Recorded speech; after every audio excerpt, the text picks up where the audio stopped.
পাকা আমের সময় পাকা আম দিয়ে এই খাবারগুলো যতই বানিয়ে খাই না কেন কিছুতেই যেন তৃপ্তি হয় না। এত সুস্বাদু আর এত মজার এই খাবারগুলো খেতে লাগে, আর বানাতেও আমও কিন্তু বেশি লাগে না। মাত্র একটা আম থাকলে আপনি খুব সহজে এই খাবারগুলো কিন্তু খুব সহজে বানিয়ে খেতে পারেন এবং 2 দিন সংরক্ষণ করেও কিন্তু খেতে পারেন।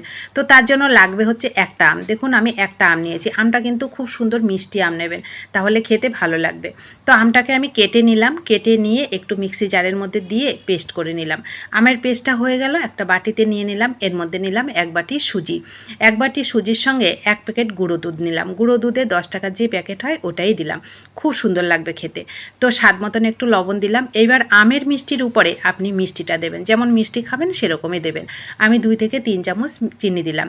এখানে দিলাম একটু নারকেল কোড়া, হাতের কাছে থাকলে অবশ্যই দেবেন, তাহলে খেতে বেশি ভালো লাগবে। তো নারকেল কোড়াটাকে দিয়ে এবার গুঁড়ো দুধ, আম, সুজি সবগুলোকে সুন্দর করে মেখে নেব। তো এই মাখতে দেখুন কোনো রকম কিন্তু জলের কোনো কিছু, দুধের কিছুই দরকার পড়বে না, গুঁড়ো দুধটা তো দেওয়াই আছে। তো দেখুন সুন্দর করে মেখে নিলাম। এইবার এটাকে আমি একটু রেস্টে রেখে দেবো 10 থেকে 15 মিনিট, কারণ সুজি আছে, সুজিটা একটু নরম হতে টাইম লাগবে, তার জন্য 10 থেকে 15 মিনিট আমি এটাকে ঢেকে রেখেছি। তো 10 থেকে 15 মিনিট পর ফিরে এসে দেখুন সুজিটা কিন্তু খুব সুন্দর নরম হয়ে গেছে, আর এই যে আমি মেখে রেখেছিলাম যতটা নরম ছিল সেটা কিন্তু আরও শক্ত হয়ে গেছে। তো তখন এর মধ্যে আমি দিচ্ছি 2 চামচ চালের গুঁড়ো। চালের গুঁড়োটা দিলে খেতে ভালো লাগবে, আর এটা যেহেতু একটু নরম আছে আর একটু শক্তর দরকার পড়বে, তো তার জন্য একটু চালের গুঁড়ো দিলাম। যদি আপনার শক্তই থাকে তাহলে কিন্তু আর চালের গুঁড়ো না দিলেও চলবে।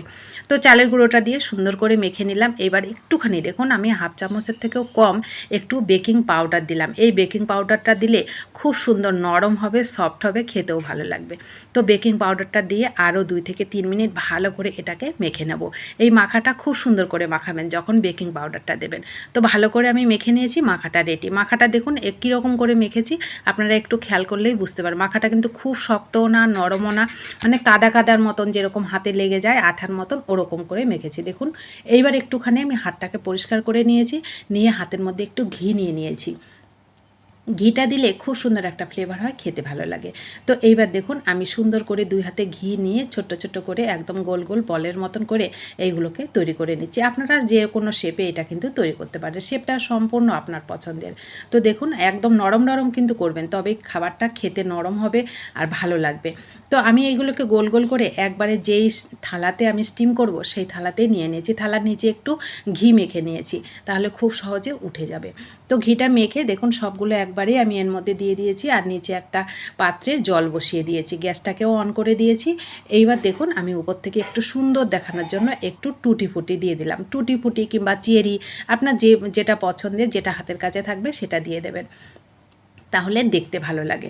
তো 10 থেকে 15 মিনিট এটাকে আমি ঢেকে স্টিম করে নিয়েছি। ব্যাস, এটা চেক করার কোনো দরকার নেই। আপনি একদম ঘড়ি ধরে 10 থেকে 15 মিনিট এটাকে স্টিম করবেন, দেখবেন আপনার খাবারটা খুব সুন্দর রেডি হয়ে যাবে। তো 10 থেকে 15 মিনিট পর ফিরে এসে দেখুন খাবারটা কত সুন্দরভাবে রেডি হয়ে যায়। এগুলো কিন্তু অনেকটা ফুলে যায়, যতটা আপনি তৈরি করবেন তার থেকে একটু ফুলবে, আর অনেকটা সফট হবে বেকিং পাউডারটা দেওয়ার জন্য। আর দেখুন থালার থেকে কিন্তু খুব সহজে উঠেও যাচ্ছে। তো আমি সবগুলো একটা প্লেটের মধ্যে নিয়ে নিলাম একটু ঠান্ডা হয়ে গেলে পর। তো এইবার দেখুন আমার রেডি হয়ে গেল দারুণ স্বাদের লোভনীয় আমের সুস্বাদু খাবার। এটাকে আপনারা পিঠা বলবেন, যেটা খুশি আপনারা নাম দিতে পারেন, কিন্তু খেতে অসম্ভব মজা লাগে, যেমন নরম তুলতুলে, মুখে দিলেই মিলিয়ে যায়। এই খাবারটা গরম গরম যেমন ভালো লাগে, ঠান্ডা হয়ে গেলে তার থেকে বেশি ভালো লাগে। আপনাদের ঘরে যদি ফ্রিজ থাকে আপনারা এই খাবারটা তৈরি করে 2 থেকে 3 দিনও কিন্তু রেখে খেতে পারেন, খেতে অসম্ভব মজার লাগে। যারা খেয়েছেন তারা তো জানেন, যারা খাননি তাদেরকে অনুরোধ করছি একবার তৈরি করে খেয়ে দেখবেন, তবেই বুঝতে পারবেন এর স্বাদ কতটা মজাদার। আর কেমন হয়েছে অবশ্যই আমাকে কমেন্ট করে জানাবেন, আর ভিডিওটিতে প্লিজ একটা লাইক করবেন। আপনাদের একটা লাইক পরবর্তী রেসিপি তৈরি করতে অনেকটা উৎসাহিত করে। আর নতুন বন্ধু হলে চ্যানেলটা সাবস্ক্রাইব করে প্লিজ আমার পাশে থাকবেন। যারা পাশে আছেন তাদেরকে আমার অসংখ্য অসংখ্য ধন্যবাদ ও ভালোবাসা। আর এই লোভনীয় খাবারটা আবারও বলছি, না খেয়ে থাকলে আজই তৈরি করে খেয়ে দেখুন, অনেক মজা পাবেন। তো দেখা হবে নতুন কোনো রেসিপিতে। ধন্যবাদ।